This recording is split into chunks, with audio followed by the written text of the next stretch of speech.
Okay, guys, what is up? This is OG Senpai here today to do a review of One Piece episode 647. Now, I know this review is late, but I really have to get started on studying for my last exam. All of my other exams have been A's so far, so I've been pretty good. So, let's get on with this review. First things first, this episode was mainly filler. It did involve some important stuff, which I have to talk about, but it had like a lot of filler fight scenes, and then it also had Chinjao doing this really weird move. It's really cool, but it wasn't like it's not canon and it's really weird because like I didn't see it in the manga. Like it threw me off. But anyways, let's get through the pace. Let's get through the basics first. Pacing, animation, story progression.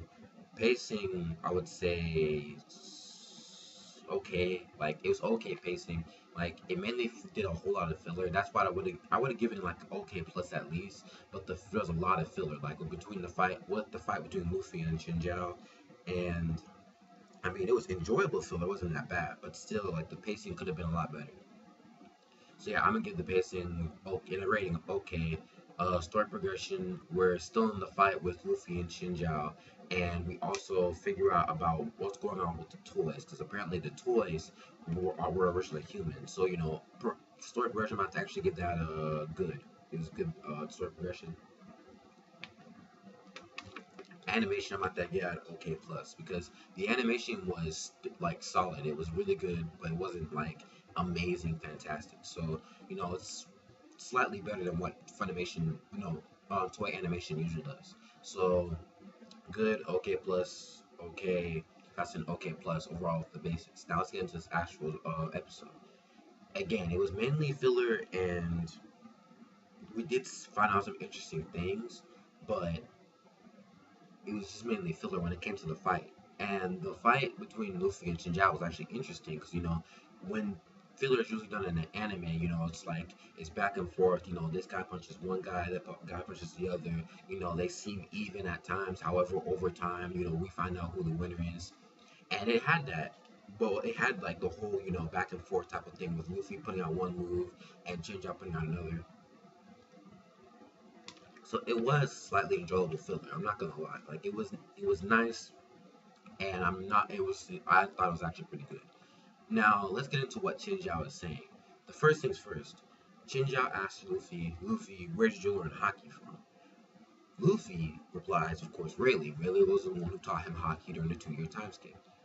Apparently, Chinjiao and Rayleigh have this kind of relationship where apparently Chinjiao doesn't like Rayleigh that much. Now, this implies that it's either Rayleigh and Chinjiao had some kind of confrontation, or rather it was the Roger Pirates versus the Kanokuni fleet.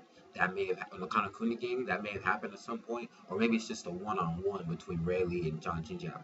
If that's the case, then Don Chinjiao may not necessarily be like he's no joke. Like he may be weak and out of his prime, but he might be a really massive threat. Because if you can fuck with Rayleigh and still live, that's impressive. That's very impressive. So we see that, and then we also figure out a little bit more about Conquering Kings hockey, aka Haoshoku no hockey.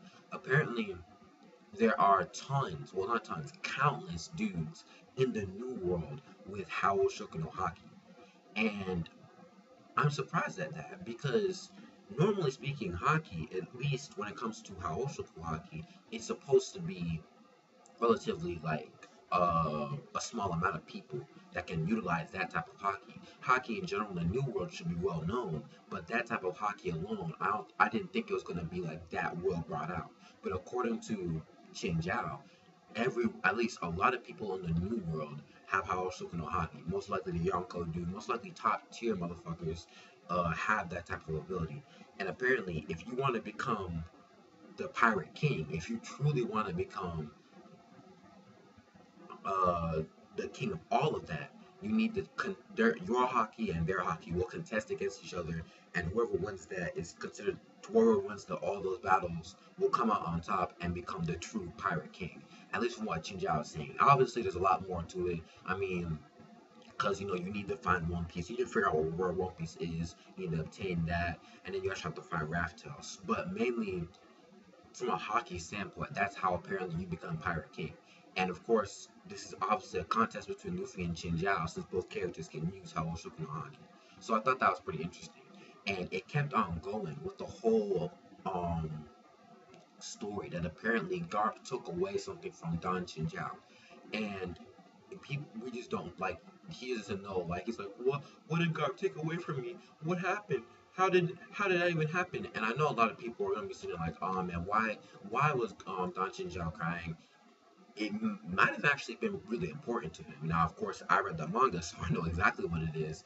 But it might have actually been really important to him. Now, we don't know what it is yet exactly, but that might would have been. All I'm saying is though, there's a flashback, and that flashback, yo, you guys are gonna enjoy it. I'll enjoy it for sure. But basically that's it when it comes to whole Luffy and Shinja fighting again. It's just filler back and fact like back and forth punching and punching. That weird spinning top move, like Don Shinjao's head was on the ground and he was like he was straight up like upside down. All of a sudden he started spinning like that. And I mean it was interesting and it was kind of cool, but again it was filler, so it's not really enjoyable. Now, when it comes to Sanji and Kinemon, very interesting. Apparently, the Marines are all gathered outside of the Coliseum, waiting for the criminals that apparently can get in free through the Coliseum. And of course, we all know the law. No police, no Marines can step into the Coliseum and arrest anybody or step in there, period. And they're just all waiting outside for the criminals to come back out. And we see this vice admiral named Vice Admiral Bastille. And, Bastille is French for, well, no, it's a French city, I believe, or a French prison. I forget which one. But Bastille is like pretty much like he's standing out there and he's wondering where Maynard was. Of course, Maynard was that dude that Bartolomeo took out. And he's wondering where exactly um, actually no, why exactly the criminals or the people from Block A and Block B have not come out yet. Apparently, they haven't come out yet, despite the fact that the blocks have already been done and we're in Block C now. So that's another weird thing because normally if you lose, you can just leave. According to the guys who are trying to treat Ricky, once your injuries are healed, you should leave. But apparently, that's not the case because Block A and Block B's people haven't gotten out yet.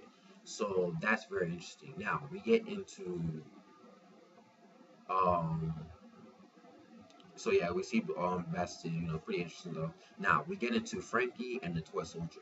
This is where I actually am slightly interested because the toys, apparently according to the Toy Soldier, are not normal toys. They're toys that were originally human. However, Doflamingo, some point in the past, 10 years ago, I think he said, brought a devil fruit user. And this devil fruit user apparently turned some humans into toys forever, pretty much. And for some weird reason, the toys themselves are not remembered by their loved ones. Like the toy soldier asks, like this woman and her child. She asked the child, "Have you ever had a father?" And the child says, "No, I don't have one." Asks the mother, and the mother's like, "No, I've never had a husband." So apparently, for some weird reason, the toys are forgotten by their loved ones. Like we see this dog. His dog calls himself One Poco. Yeah, One Poco. I thought that was pretty funny. Yeah, because he's like One Poco, One Poco. I thought it was funny. It really was. But anyways, One Poco apparently his real name is Milo, and apparently Milo was the actual husband and father of the child and that woman. So like, there's some really shady shit going on. And of course, that's probably Doflamingo's way of maintaining order throughout his kingdom. Is it fucked up? Obviously, it's very fucked up. But that I thought was really cool. That I thought was really interesting. And of course, it probably shows you a little bit onto Doflamingo's character. Why would he turn all these people into toys? And then we see this toy. Apparently, he gets sent to this thing called the scrap heap. We don't know what it is exactly. What happens to him? Well, hopefully, he doesn't get scrapped. Poor toy.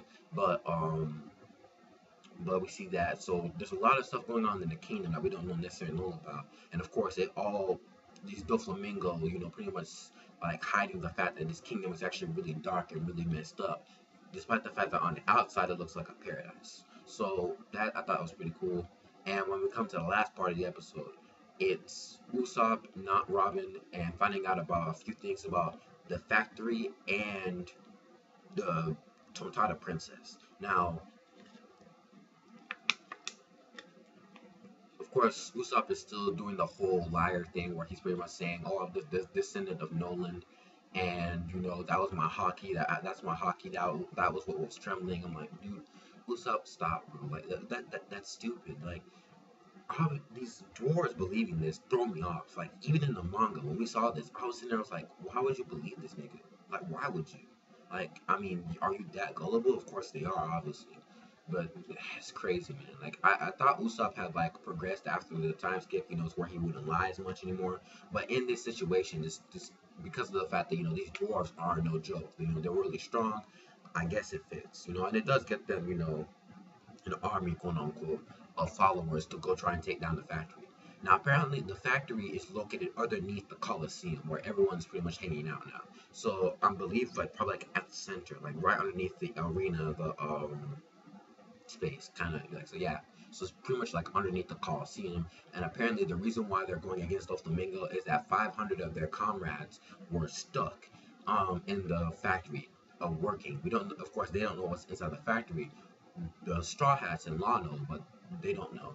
And apparently, their Princess Manchetti, I think that's what her name is, Manchetti. She apparently is spoiled, selfish, incredibly insensitive. She pretty much is a bitch. Like, let's be honest, she's a bitch. But apparently, because she is their comrade, their Nakama, she is willing. They're willing to save her. So that's pretty interesting. And of course, Usopp is in a really bad position because, again, you're going up against the Don Quixote family, and according to Flapper, the Don Quixote family is making their move down towards the basement. So, which is basically the Smile Factory. So, things are heating up now. Things are getting real heated up. And we did see, like there's going to be a meetup apparently at the flower fields. So overall, this episode, I did like the filler. The filler was enjoyable. They did explain a few things, and I liked it. I really did.